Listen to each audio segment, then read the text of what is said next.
A veces, los milagros no vienen envueltos en luz divina. A veces llegan cubiertos de pulgas, con las costillas marcadas bajo un pelaje sucio, y entran por una ventana que nadie debió haber dejado abierta.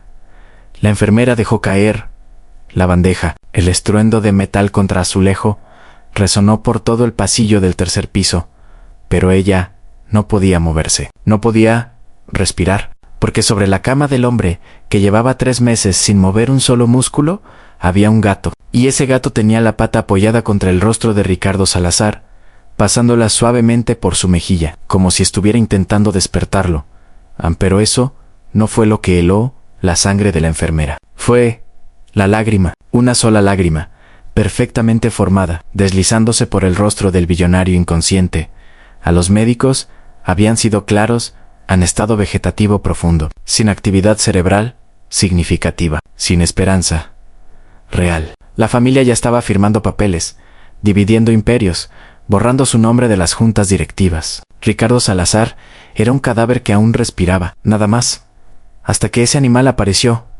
El gato era una criatura miserable, franjas naranjas y blancas, desteñidas por el sol y la suciedad, tan delgado que sus omóplatos sobresalían como cuchillos bajo la piel. Pero sus ojos, dos círculos G, ambas brillante, miraban al hombre en coma, con algo que se parecía peligrosamente al reconocimiento. La enfermera retrocedió hacia la puerta, buscando el intercomunicador con manos temblorosas. Necesito al doctor Vargas. Habitación 312. Ahora. El gato no se inmutó ante el pánico en su voz. Siguió allí molondo bajo, un sonido gutural que parecía salir desde algún lugar antiguo y conocedor. Su pata seguía acariciando el rostro de Ricardo, con una ternura que ningún humano le había mostrado en meses en cuando el doctor Sebastián Vargas entró corriendo apenas 34 años, pero ya con canas prematuras. De tanto ver lo imposible volverse rutina, se detuvo en seco. Su cerebro de neurólogo, entrenado para rechazar lo inexplicable, chocó contra la evidencia que tenía delante. No lo toque, ordenó cuando la enfermera intentó acercarse nuevamente. No, todavía. Sebastián había visto muchas cosas en UC, y Ana había visto a pacientes desconectados despertar gritando. Había visto a hombres fuertes llorar por sus madres muertas. Había visto a cuerpos luchar contra la muerte con una ferocidad animal. Pero nunca había visto a alguien en estado vegetativo profundo producir lágrimas emocionales a las lágrimas reflejas. Sí, esas eran comunes, simples respuestas fisiológicas a irritación ocular. Pero esto era diferente. Esta lágrima había aparecido exactamente cuando el gato tocó su cara. Llame a la familia, dijo Sebastián, sin apartar los ojos del imposible cuadro frente a él, y déjeme solo con Anesto. Cuando la puerta se cerró, el silencio de la habitación fue roto solo por el ronroneo del gato, un sonido continuo, vibrante, que parecía llenar el espacio como un mantra. Sebastián se acercó despacio, como si el gato fuera a desvanecerse si se movía muy rápido. ¿Quién eres?, susurró, más para sí mismo que para el animal. El gato lo miró, y en esos ojos había algo que Sebastián no podía nombrar. No era solo instinto animal, había propósito allí. Revisó las pupilas de Ricardo. Nadan. Ninguna reacción a la luz. Verificó sus reflejos inexistentes, pero la lágrima seguía allí, brillando contra la almohada blanca, como evidencia de algo que la ciencia no podía explicar. El gato se acurrucó contra el cuello de Ricardo, su ronroneo intensificándose, y entonces la cabeza del billonario, la cabeza que no se había movido en 92 días, giró solo unos centímetros, apenas perceptible, pero giró hacia donde estaba el gato. Sebastián sintió que el suelo desaparecía bajo sus pies. La llamada llegó al celular de Isabel Salazar a las 11:14 de la noche. Ella estaba en su apartamento, mirando sin ver una serie que no podía nombrar si le preguntaban, tomando su tercera copa de vino y tratando de no pensar en el hombre que yacía en esa cama de hospital, en su padre, el extraño que la crió, el billonario que construyó torres, pero nunca pudo construir un puente hacia ella. Señorita Salazar, necesita venir. Ha ocurrido algo. El corazón de Isabel se detuvo. ¿Se fue? No es eso, pero necesita verlo. 20 minutos después, Isabel empujó la puerta de la habitación 312 y su cerebro se negó a procesar lo que veía: un gato, un maldito gato callejero, acostado junto a su padre, como si tuviera todo el derecho del mundo de estar allí. ¿Qué demonios? Señorita Salazar, La voz del doctor Vargas era cuidadosa, como si estuviera manejando explosivos. Este animal provocó una respuesta en su padre. Lo vimos llorar cuando apareció, y su cabeza se movió hacia él. Isabel miró al médico como si le hubiera crecido una segunda cabeza. Mi padre lleva 3 meses en coma profundo. Los cerebros muertos no lloran. Su cerebro no está muerto, está dormido. Y algo en este animal lo está despertando. Isabel se acercó a la cama, estudiando al gato. Había algo familiar en él, algo que rozaba el borde de un recuerdo antiguo, oxidado por años de distancia deliberada. Y entonces lo supo. «Dios mío», susurró. «Este es el gato del estacionamiento». Sebastián levantó la vista de sus notas. «Perdón. Mi padre». Isabel tuvo que detenerse, tragar el nudo en su garganta. Hace años, cuando todavía lo visitaba en la oficina, lo vi alimentando a un gato en el estacionamiento. Pensé que era solo caridad casual nunca supe que significaba algo. Pero ahora, mirando a este animal roto y obstinado acurrucado contra el hombre, que nunca aprendió a abrazar a su propia hija, Isabel comenzaba a comprender. Había encontrado lo que necesitaba, en un callejero sucio: aceptación sin juicio, compañía sin expectativas, un confidente que nunca revelaría sus secretos, ni lo traicionaría por dinero. «¿Cuánto tiempo ha estado así?», preguntó, su voz apenas un susurro. 3 horas. No se mueve, y cada vez que intentamos sacarlo, los signos vitales de su padre Ken. Isabel se sentó en la silla junto a la cama. El gato abrió un ojo, evaluándola, luego volvió a cerrarlo. El ronroneo continuó, implacable como un motor. «Déjenlo quedarse», dijo Isabel. Las palabras la sorprendieron a ella misma. «Si esto está trayendo a mi padre de vuelta, que se quede». No sabía entonces que esa decisión desataría una guerra. Antomás Salazar llegó al hospital al amanecer, con su traje de $3,000 y su furia apenas contenida. «Esto es una puta broma», escupió al ver al gato, un animal infestado de parásitos, en una habitación de cuidados intensivos. «Isabel, ¿perdiste la cabeza?». Isabel se puso de pie, colocándose entre su tío y la cama. «Los signos vitales de papá mejoraron desde que este gato llegó. Me importa un carajo. Soy el administrador de sus negocios ahora y exijo. Tú no eres nada». Isabel cortó, su voz como acero. «Yo soy su hija. Yo decido». En el silencio que siguió fue venenoso. Tomás miró a su sobrina con ojos que prometían consecuencias. 3 meses sin visitarlo, dijo lentamente. Pero ahora que hay un circo mediático potencial, aparece la hija dedicada. El golpe dio en el blanco. Isabel sintió la vergüenza arder en su garganta, pero no retrocedió. «¿Por qué tienes tanto miedo de que despierte, tío Tomás?». La pregunta cayó como una granada. Tomás se puso rígido en cuidado. «¿Niña o qué? ¿Me vas a correr como corriste a Magdalena? ¿Cómo borraste a todos los que sabían demasiado? No sabes de qué hablas. Entonces, ilumíname. Explícame por qué estás tan desesperado por declararlo incapaz. ¿Por qué firmaste 3 contratos de consultoría el mes pasado, sin autorización de la Junta? ¿Por qué transferiste 2 millones a una cuenta en las Islas Caimán?». El rostro de Tomás perdió todo su color. «¿Quién te dijo eso?». Isabel sonrió, pero no había humor allí. «¿El mismo contador que tú pensaste que comprarías? Resulta que la lealtad a mi padre vale más que tu dinero». Tomás abrió la boca, la cerró, luego salió de la habitación, sin decir otra palabra. Pero Isabel vio la promesa en sus ojos. Esto no había terminado. El gato se quedó. Día tras día, aparecía por la misma ventana al amanecer, se acurrucaba junto a Ricardo, y se iba al anochecer. El personal del hospital comenzó a dejarle comida. Algunos lo llamaban el milagro, a otros la mascota del coma. Pero Isabel empezó a llamarlo Centinela, porque eso era lo que hacía. Ann vigilaba, Ann protegía. Y de alguna manera imposible, traía a su padre de vuelta. Los cambios eran sutiles al principio. Un dedo que se movía, un suspiro más profundo. Los párpados, temblando bajo estimulación en Sebastián, documentaba todo con asombro científico y terror existencial. Esto desafiaba cada ley neurológica que conocían. Isabel pasaba las noches investigando. Habló con empleados viejos, con secretarias jubiladas, con el conserje que había trabajado en el edificio de su padre durante 30 años, y en cada conversación descubría a un hombre que no conocía.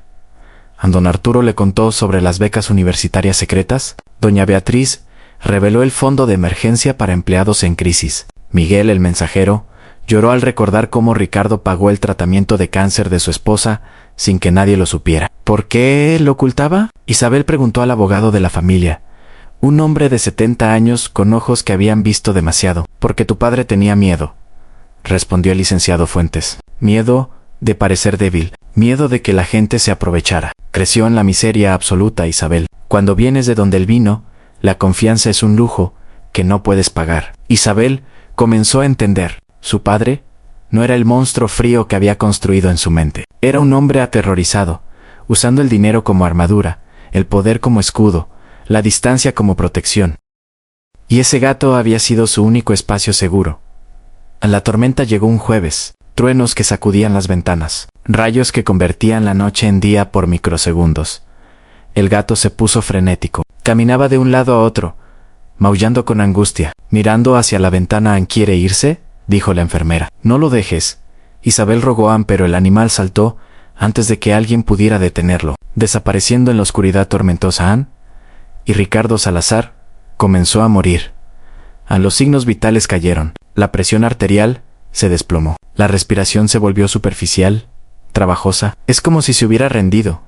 Sebastián le dijo a Isabel con voz rota, como si la única cosa que lo mantenía aquí se hubiera ido. Isabel no esperó el amanecer. Salió a buscarlo, caminó por callejones que olían a desesperación. Gritó hasta que su voz se rompió. Buscó bajo coches abandonados y entre basura apilada. Lo encontró en el cuarto día, tirado en un callejón estrecho, con una pata destrozada y respiración irregular.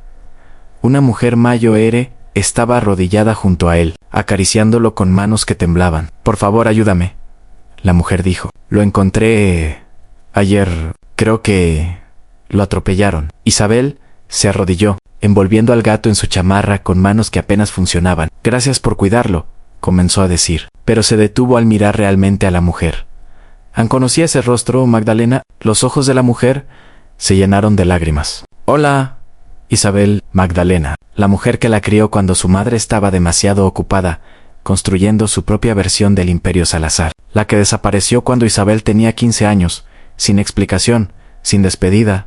¿Qué pasó? Isabel susurró. ¿Por qué te fuiste? No, me fui. Me echaron. Magdalena tocó la cabeza del gato con ternura infinita. Vi a tu madre y a tu tío robando de las cuentas de la empresa. Se lo dije a tu padre. Tu madre montó un escándalo. Dijo que yo estaba robando. Tu padre trató de defenderme, pero se encogió de hombros. Algunas batallas no se pueden ganar. Isabel sintió que el mundo se inclinaba. Mi padre trató de encontrarte, continuó Magdalena, durante años. Cartas, llamadas, pero yo estaba demasiado lastimada, demasiado orgullosa. Y ahora su voz se quebró. Ahora él está muriendo, y nunca podré decirle que lo perdoné. Isabel abrazó a la mujer, ambas llorando sobre el gato roto entre ellas. Todavía hay tiempo, Isabel dijo, pero necesito que me ayudes a salvarlo. La cirugía costó todo lo que Isabel tenía en ahorros. $6,000 para reparar una pata destrozada, tratar la deshidratación, limpiar las infecciones. El veterinario le advirtió que el gato estaba débil, que necesitaba descanso. Isabel lo llevó al hospital de todos modos. Cuando abrió la transportadora, en la habitación 312, el gato salió cojeando, decidido, y trepó a la cama con esfuerzo visible. Se acurrucó contra Ricardo y comenzó a ronronear un dos, y la mano de Ricardo Salazar se movió. No un temblor, un movimiento deliberado. Sus dedos tocaron el pelaje del gato. Dios mío, Sebastián susurró, corriendo a revisar los monitores. Su actividad cerebral está aumentando. En las semanas siguientes, con el gato presente y Magdalena visitando diariamente, para hablarle a Ricardo sobre perdón y segundas oportunidades, los milagros se volvieron rutina. Primero fueron los dedos, luego los ojos, abriéndose por segundos antes de cerrarse de nuevo. Luego las palabras fragmentadas, confusas, pero palabras reales. Centinela fue la primera cosa que Ricardo dijo claramente, mirando al gato. Mi centinela. Isabel lloró. Sebastián documentó lo imposible. Magdalena sonrió. Y cuando Ricardo finalmente pudo sentarse, cuando pudo hablar en oraciones completas, cuando pudo explicar cómo el gato había sido su único amigo durante años de soledad autoimpuesta, lo primero que hizo fue mirar a su hija. Perdóname, dijo con voz ronca por meses de silencio. Por no saber cómo amarte sin alejarte. Isabel tomó su mano, la mano que nunca la había sostenido cuando era niña, que nunca la abrazó cuando lloraba, y la apretó. Estás despierto ahora, dijo. Eso es lo que importa. Tomás Salazar fue arrestado 6 semanas después. Las pruebas que Isabel había recopilado, transferencias ilegales, contratos fraudulentos, años de desvío sistemático, eran irrefutables. En su celda escribió una carta a Ricardo. Una sola línea: siempre fui tu sombra. Quise ser el sol. Ricardo la leyó y lloró. Luego firmó los papeles para establecer un fondo fiduciario para la rehabilitación de Tomás. Porque algunos daños requieren sanación, no venganza. En el Centro de Terapia Asistida con Animales abrió un año después. Ricardo donó la mitad de su fortuna, 700 millones de pesos, para construirlo. Centinela tenía su propia habitación allí. Niños con cáncer lo visitaban, ancianos con demencia sonreían cuando lo veían. Personas rotas encontraban consuelo en su ronroneo implacable. ¿Por qué un gato?, le preguntó un periodista a Ricardo. Durante la inauguración, Ricardo miró a Centinela, acurrucado en su regazo, y sonrió. Porque cuando eres un monstruo disfrazado de hombre de negocios, a veces necesitas que algo pequeño y dañado te recuerde que todavía eres humano. Centinela vivió otros 4 años. Cuando murió, fue en paz. Acostado junto a Ricardo en la misma posición en que lo había salvado, lo enterraron bajo un sauce en el jardín del centro. La lápida decía simplemente: en Centinela, quien enseñó que el amor no requiere palabras. Pero su legado sobrevivió. El centro salvó miles de vidas. Ricardo se reconcilió con Isabel, con Magdalena, consigo mismo, y cada vez que alguien le preguntaba sobre el milagro, Ricardo daba la misma respuesta: no fue magia, fue conexión, la cosa más simple y más imposible del mundo. Años después, cuando Isabel encontró otro gato callejero, con franjas grises y ojos verdes, lo llevó a su padre. Ricardo lo sostuvo, sintiendo el ronroneo vibrar contra su pecho, y sonrió con lágrimas corriendo por su rostro. La vida siempre encuentra la manera, dijo y en algún lugar, en la memoria colectiva del universo, un gato atigrado con una pata rota y un corazón obstinado. Asintió con aprobación porque los milagros no siempre lucen como esperamos. A veces, lucen como un animal roto, negándose a rendirse ante un humano roto, haciendo lo mismo. No sé. Y a veces, eso es exactamente lo que el mundo necesita. Ahora dime, ¿alguna vez has sido salvado por algo que el mundo consideraría insignificante? ¿Qué te rescató cuando estabas perdido? Necesito saber si soy el único que cree que los milagros vienen en los paquetes más inesperados.